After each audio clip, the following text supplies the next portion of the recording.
ബാബുരാജേട്ടന് ഈ സിനിമാ ജീവിതത്തിൽ ആദ്യമായിട്ട് കിട്ടിയ ഒരു റൊമാൻസ് പാട്ടും ഒക്കെ അതിന് ഭയങ്കരമായിട്ട് എൻജോയ് നിൽക്കുക. എങ്ങനെയുണ്ട് പടം? ഇഷ്ടാവുന്നുണ്ടോ?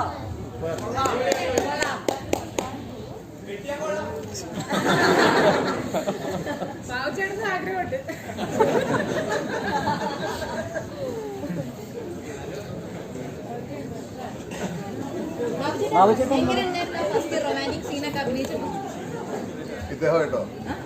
അല്ല, ചേട്ടന് ആദ്യമായിട്ട് കിട്ടിയ റൊമാൻറ്റിക് സീനാന്നല്ലേ പറഞ്ഞത്?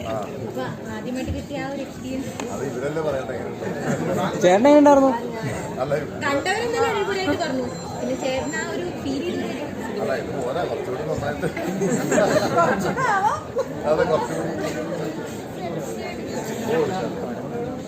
Thank you so much.